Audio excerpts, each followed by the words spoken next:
साथियों, जानकारी सीरीज का ये दूसरा वीडियो है।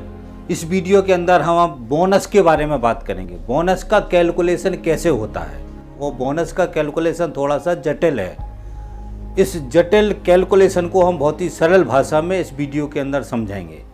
आपसे बहुत ही विनम्र अपील है कि यदि आपने हमारा चैनल सब्सक्राइब नहीं किया हो तो चैनल को सब्सक्राइब कर लें, घंटी दबा दें, ताकि आपको लेटेस्ट वीडियो मिल सके और हमें प्रोत्साहन मिलेगा। तो साथियों, हमको इसको समझने के लिए कुछ तथ्यों की ज़रूरत पड़ेगी, जिसके लिए मैंने ये बोर्ड लगाया हुआ है। इसमें सारे तथ्य लिखे हुए हैं। अब हम साथियों चर्चा शुरू करते हैं। बोनस का जो कानून है वो बोनस भुगतान अधिनियम 1965, इसके तहत हमको बोनस मिलता है। साथ ही इस वीडियो के अंदर हम बोनस का जो कैलकुलेशन है वो मध्य प्रदेश का जो कैलकुलेशन है उसको हम समझा रहे हैं, मगर इसी तरीके का कैलकुलेशन सारे देश के सारे राज्यों का होगा। हमने इसमें जो उदाहरण लिया है, उदाहरण वो लिया है जो हमें इस दिवाली, आने वाली दिवाली पे बोनस मिलने वाला है। इसका कैलकुलेशन 1 अप्रैल 2021 से शुरू होगा, वो 31 मार्च 2022 को ख़त्म होगा। और इसी टाइम पीरियड में जो हम काम करते हैं उसका बोनस का भुगतान हमको दिवाली पे मिलता है। इसलिए हमको ध्यान रखना है कि जो टर्म है, इस टर्म के अंदर हमने काम किया है कि नहीं। इसी टर्म के अंदर यदि हमने काम किया है तो हमको बोनस की पात्रता होगी। इस बात को हमको अच्छी तरीके से ध्यान रखना है। अब हम जो बेसिक चीज़ें हैं वो मैं आपको समझाना शुरू करता हूँ। पहला जो बात है कि इसकी पात्रता किसको है। इसे साथियों, हमने इसके ऊपर लिखा हुआ बोर्ड के ऊपर कि बोनस, पहला मुद्दा क्या है, बोनस किस अधिनियम के तहत बोनस मिलता है। तो हमने लिखा है बोनस भुगतान अधिनियम 1965, इसके तहत हमको बोनस का भुगतान होता है। दूसरा बात है कि पात्रता किसको है। ये बहुत ही महत्वपूर्ण सवाल है कि इसकी पात्रता किसको है। इसमें साथ ही समझना हमको कि जो जैसे स्थायी कर्मचारी, कारखानों के अंदर स्थायी कर्मचारी होते हैं, स्टाफ होता है, मैनेजर होते हैं, ये सभी लोग बोनस की पात्रता रखते हैं। दूसरा, ठेका मजदूर। ठेका मजदूरों में बड़ी संख्या में ऐसे कारखाने हैं जो ठेका मजदूरों को बोनस नहीं देते हैं, मगर ठेका मजदूर भी बोनस की पात्रता रखते हैं और ठेका मजदूरों को भी बोनस मिलना चाहिए। तीसरा साथियों के ट्रेनिंग और फिक्स टर्म। बहुत सारे कारखानों में ट्रेनिंग कराते हैं, उस टाइम का बोनस नहीं देते हैं। तो ट्रेनिंग में जो बंदे काम कर रहे हैं उनको भी बोनस मिलना है, बोनस की पात्रता है। फिक्स टर्म है, फिक्स टर्म वालों को भी बोनस की पात्रता है। इसलिए किसी भी कारखाने में जो फिक्स टर्म में काम कर रहा है उसको भी बोनस मिलना चाहिए। आउटसोर्स कर्मचारी। आउटसोर्स कर्मचारी कौन सा है? जो किसी थर्ड एजेंसी में उसका एम्प्लॉयमेंट है, वो काम किसी दूसरे कारखाने में कर रहा है, तो उसको भी बोनस की पात्रता होती है। अब हमको ये भी ध्यान रखना है कि इनको बोनस नहीं मिलता। इसमें साथ ये ध्यान रखना कि जितने सरकारों ने कर्मी बना के रखे, जैसे संविदा शिक्षक, शिक्षा कर्मी, जैसे योजना कर्मी, आंगनवाड़ी कार्यकर्ता सहायिका, आशा ऊषा, मध्याह्न भोजन कर्मी, जो इस तरीके की कैटेगरी सरकार ने बना के रखी है, ये बोनस के पात्रता में नहीं आते। अब साथियों, तीसरा सवाल ये है कि इसकी सीमा क्या है। तो इसके अंदर साथियों, किसी मजदूर ने किसी कारखाने में 30 दिन काम कर लिया, मतलब 1 महीना काम कर लिया, 1 महीना से ऊपर जैसे ही होता है तो उसको बोनस की पात्रता हो जाती है। दूसरा साथियों सवाल यह है कि इसका लिमिट क्या है। यदि आपका वेतन 21,000 से कम है तो आपकी बोनस की पात्रता है। आप बोनस अधिनियम के दायरे में आते हो और आपको बोनस मिलना चाहिए। तो इसमें यह भी ध्यान रखना साथियों कि 21,000 जैसे ऊपर जैसे ही हमारा बेसिक डीए हो जाता है, उसके बाद से हम बोनस के दायरे से बाहर निकल जाते हैं। ऑफिशियली हमको बोनस यानी नहीं मिलेगा। तो इसके आगे का जो बात है साथियों कि जो 21,000 से जिनका ज़्यादा हो जाता है वेतन, उनको एक्स ग्रेसिया बोलते हैं, अनुग्रह अनुदान राशि। एक्स ग्रेसिया को बोलते हैं अनुग्रह अनुदान राशि। तो ये यदि सीटीसी में लिखा है, सीटीसी में बाद में समझाऊंगा, यूनियन का या मैनेजमेंट का कोई अंडरस्टैंडिंग है कि ये बोनस का जो राशि है ये हमारा सीटीसी का पार्ट है, इसलिए आपको ये आगे देना होगा। तो मैनेजमेंट क्या करती है कि उस पैसे को एक्स ग्रेसिया बना देती है। बोनस के दायरे से आप बाहर हो गए, बोनस की आपकी पात्रता खत्म हो गई, मगर जो भी उस समय अमाउंट फिक्स होगा उस अमाउंट को एक्स ग्रेसिया बना देते हैं और फिर वो अमाउंट आपको हमेशा मिलता रहता है। मगर बोनस का जो रेंज घटता बढ़ता है उससे उस पर फर्क नहीं पड़ता, उसको बढ़ाना होगा एक्सक्रेसिया को, तो आपको मैनेजमेंट से बात करना पड़ेगी, मैनेजमेंट से लड़ना पड़ेगा, मैनेजमेंट से एग्रीमेंट में बात करना पड़ेगी और उसको एक्सक्रेसिया को बढ़ाना पड़ेगा। इसमें कानूनी रूप से कोई बाध्यता नहीं है, कानूनी ऐसा प्रावधान नहीं है कि आप एक अंडरस्टैंडिंग करके मैनेजमेंट से अपना सहमति बना के बढ़ा सकते हैं, मगर कानूनी रूप से आप इसको आगे नहीं बढ़ा सकते। ये भी हमको ध्यान रखना। तो ये पात्रता है, ये हमारा लेने का और ये समय का बात है जो मैंने आपको समझाया। भुगतान सीमा का मतलब ये है साथियों कि जो उसको कितना कितना बोनस मिलेगा। तो इसमें साथियों गवर्नमेंट ने तय किया हुआ है कि मिनिमम 8.33 हर कंपनी मालिक को, हर ओनर को बोनस देना है। 8.33 उस परिस्थिति में जब कंपनी आपकी घाटे में है, आपको कोई फायदा नहीं हो रहा है, तो भी आपको 8.33 बोनस देना है। जब आपकी कंपनी फायदे में है, आप मुनाफा कमा रहे हैं, उस हिसाब से आपको बोनस की परसेंटेज को बढ़ाना है और इसकी अधिकतम सीमा 20% है। यदि आपका कारखाना अच्छा मुनाफा कमा रहा है तो आपको बोनस 20% देना है। तो ये है लिमिट, मिनिमम 8.33, अधिकतम 20%। जो अभी कैलकुलेशन बताऊंगा मैं, उसके आधार पर 8.33% से कितना बोनस बनता है, 20% से कितना बोनस बनता है, ये मैं समझाऊंगा। एक चीज़ और ध्यान रखना है कि 8.33 से 20 के बीच में भी हो सकता है। कोई कंपनी थोड़ा कम मुनाफा कमा रही तो 15% भी दे सकते हैं, 18 भी दे सकते हैं, 12-14 भी दे सकते हैं। ये एक अंडरस्टैंडिंग के ऊपर है। मिनिमम 8.33 है, मैक्सिमम 20% है। इस बात को हमको ध्यान रखना, ये सीमा है। अब 5वां आता है गणना अवधि। एक गणना अवधि का ध्यान रखना है कि जैसे मैंने आपको समझाया कि पिछले 1 साल का कैलकुलेशन होता है। जैसे आने वाली दिवाली है, आने वाली दिवाली पे जब जो बोनस मिलेगा उसके पीछे का जो समय होगा वो 1 अप्रैल 2021 से लेकर के 31 मार्च 2022 तक होगा। अब साथियों अगला सवाल आता है, इसकी गणना कैसे होती है। इसको अभी जो लेटेस्ट संशोधन हुआ था उसमें ये तय हुआ था कि इसका गणना कैसे होगा। इसको अच्छी तरीके से ध्यान रखना।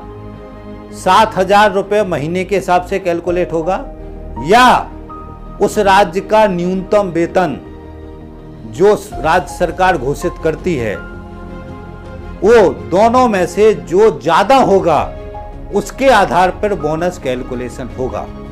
तो हम मध्य प्रदेश का उदाहरण देके समझा रहे हैं आपको।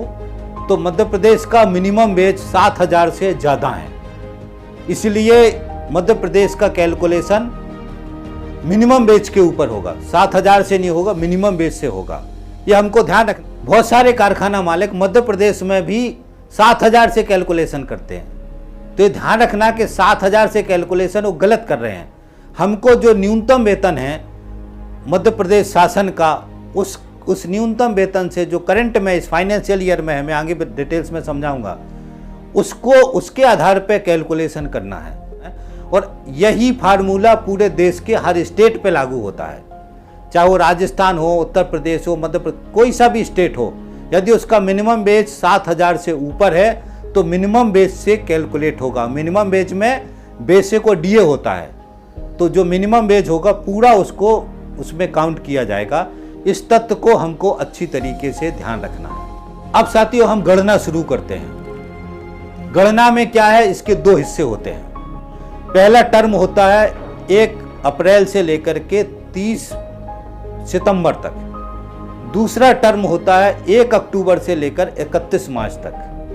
तो 2 टर्म हो गए, इसलिए हमको आगे ध्यान रखना कि दोनों टर्मों को हमको अलग अलग लिखना है, क्योंकि दोनों टर्मों का मिनिमम वेज अलग अलग होता है। इस पहला टर्म है 1/4/2021 से 31/9/2021 तक।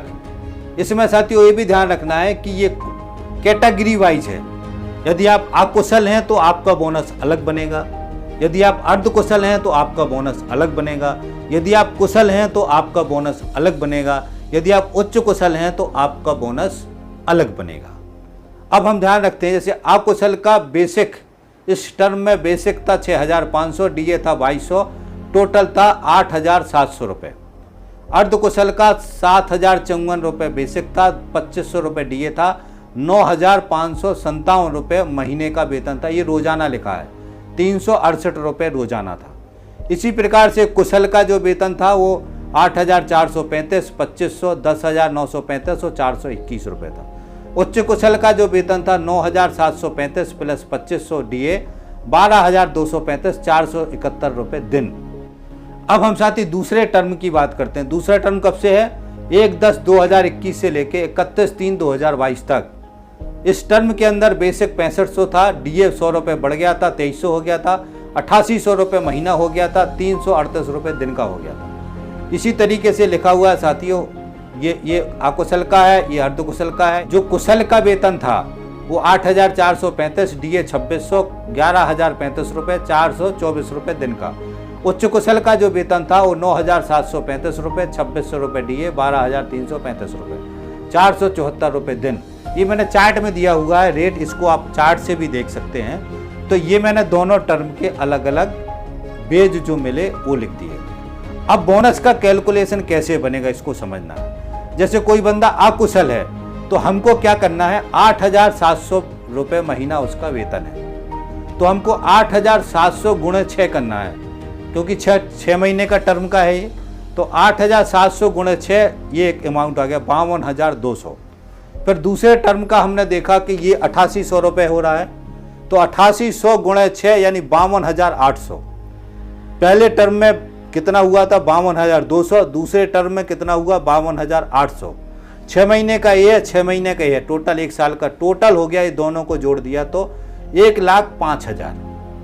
अब 1,05,000 इनका बेसिक डीए वेतन हो गया साल भर का। 1,05,000 का 8.33% निकालते हैं हम, तो ये बनता है 8,746 रुपये 50 पैसे। तो इसका अकुशल का जो बोनस कितना बनेगा? 8,746 रुपये 50 पैसे। 8.33 जो बहुत ही मिनिमम है, इतना तो देना ही है। ठेका मजदूरों को यही मिलता है, फिक्स टर्म को यही मिलता है। जो अकुशल श्रमिक है उसका यदि 20% के हिसाब से बोनस कंपनी देती है तो उसका बोनस बनेगा 21,000 रुपये। ये हमको ध्यान रखना है। अर्धकुशल का 9,557 रुपये पहले टर्म का है, इसका 6 से गुणा कर दिया। दूसरे टर्म का 9,657 रुपये है, तो इसको 6 से गुणा कर दिया। दोनों का टोटल हुआ 1,15,284 रुपये। दोनों का टोटल कितना हुआ? 1,15,284 रुपये। इसका हमने 8.33 निकाला तो 9,603 रुपये बना। यानी जो अर्धकुशल है उनको 9,603 रुपये बोनस मिलेगा मिनिमम, और मैक्सिमम कितना मिलेगा? 20%। ये बनेगा 23,056 रुपये। जहां 20% बोनस देते हैं वहां अर्धकुशल का जो बोनस है वो 23,056 रुपये बनेगा। तीसरा कैटेगरी है कुशल। कुशल का जो इसमें लिखा हुआ 10,935 गुणे 6, 11,035 गुणे 6, ये दोनों टर्म का अलग अलग 6 महीने का निकाल लिया। टोटल हो गया 1,31,820 रुपये, ये यहाँ लिखा हुआ है। उसके बाद से साथियों इसका 8.33 बनता है 10,980 रुपये।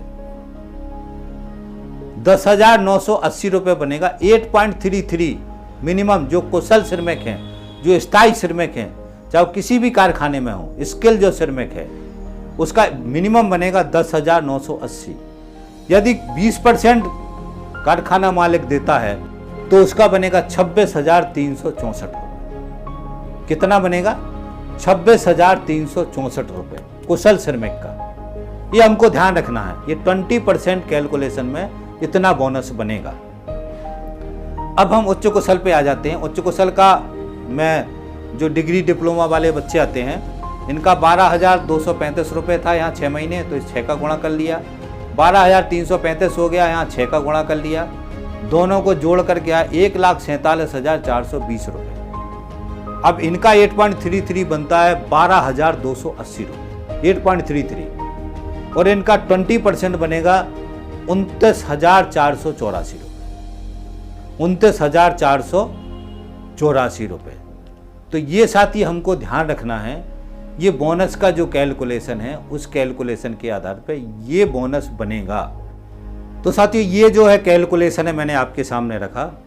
मुझे उम्मीद है कि आपको कैलकुलेशन समझ में आया होगा। दूसरा चीज़ ध्यान रखना है कि इसमें जिनकी LWP हो जाती है, लीव विदाउट पे, उतने दिन का बोनस घटेगा।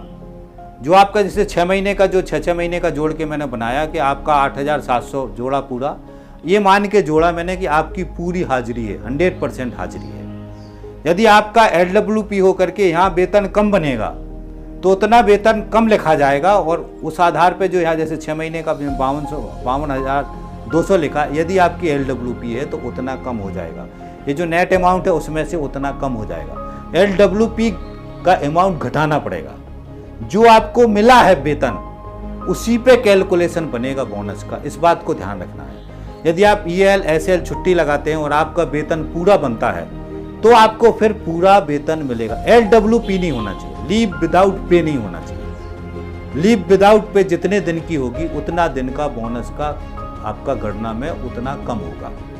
ये भी साथी हमको अच्छी तरीके से ध्यान रखना है। तो ये साथियों बोनस की गणना है जो मैंने आपको समझाया। मुझे उम्मीद है कि ये जो कैलकुलेशन मैंने बताया आपको, इस कैलकुलेशन से आपको बहुत सारी चीज़ें समझ में आएंगी और आपको अपने कारखाने के अंदर गणना करने में और अपने साथियों को समझाने में सहूलियत होगी। इसी तरीके का कैलकुलेशन होता है। अगले साल का भी कैलकुलेशन इसी तरीके से होगा, खाली इसमें क्या है, रेट बदल जाएंगे। मिनिमम वेज बढ़ जाएगा तो जो उस समय का मिनिमम वेज का रेट होगा उसको हमको उसमें डालना पड़ेगा। कैलकुलेशन करने का तरीका यही होगा, कैलकुलेशन करने का फार्मूला यही होगा। इस बात को हमको अच्छी तरीके से ध्यान रखना। दूसरा ये कि जो हमारे दूसरे स्टेट के साथी हैं उनको भी ये ध्यान रखना है कि कैलकुलेशन का हर स्टेट का फार्मूला यही होगा।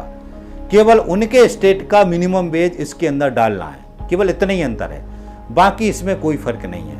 तो मुझे उम्मीद है कि जो मैंने आपको ये कैलकुलेशन समझाया समझ में आया होगा और आप इस कैलकुलेशन करके अपना हक ले सकते हैं।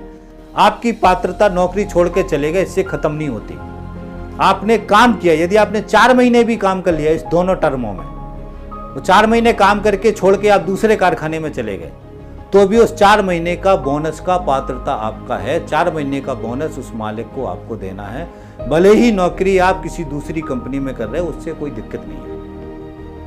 दूसरी कंपनी में जब आप नौकरी कर रहे हो उसका बोनस अगले साल मिलेगा। भले ही आप उस कंपनी को छोड़ के किसी तीसरी कंपनी में भी चले जाओगे तो जिस कंपनी में काम कर रहे हो उस टर्म का बोनस उस कंपनी को देना होगा। मोटी सी बात यह है कि जो हमारे ठेका मजदूर हैं, फिक्स टर्म है, ट्रेनिंग में काम करते हैं, वो अपना बोनस भूल जाते हैं या बोनस छोड़ देते हैं या मालिक बोनस देते नहीं हैं। तो हमको इस बात को ध्यान रखना है कि वो पैसा छोड़ना नहीं है, हमको पुश करना है, बात करना है, ओनर से बात करना है और उस बोनस को हमको लेना है। तो ये जानकारी मैंने आपको दी, मुझे उम्मीद है कि आपके काम आएगी, आपके कैलकुलेशन काम आएगा जीवन में। दूसरा मेरा निवेदन है साथियों कि इस वीडियो को हर कारखाने के साथियों तक पहुंचाओ। आप सहयोग करें इतना, क्योंकि ये कैलकुलेशन किसी को पता नहीं है। वो इसकी वजह से हम बेवकूफ़ बन जाते हैं, हम समझ नहीं पाते हैं। इसलिए इस कैलकुलेशन को खुद भी समझें, अपने साथियों को समझाएं, इस वीडियो को ज़्यादा से ज़्यादा शेयर करें। और आपका कोई कंपनी का मालिक घुमा रहा है, आपको बेवकूफ़ बना रहा है, तो उसको भी ये वीडियो सुना दें कि वीडियो में इस आधार पे इतना बोनस बनता है हमारा, आप चलो लेबर डिपार्टमेंट बात कर लो। तो ये मैंने बिल्कुल करेक्ट जानकारी दी है, इस जानकारी में कोई गलती नहीं है, इसलिए आप अपना हक अधिकार इससे ले सकते हैं। मुझे उम्मीद है कि आपको ये वीडियो काम आएगा, आपको ये जानकारी भी काम आएगी और आप ज़्यादा से ज़्यादा शेयर करवाने में सहयोग करेंगे। अब इस वीडियो को हम यहीं ख़त्म करते हैं। थैंक यू साथी, धन्यवाद, थैंक्स। मिलते हैं अगले वीडियो। थैंक्स।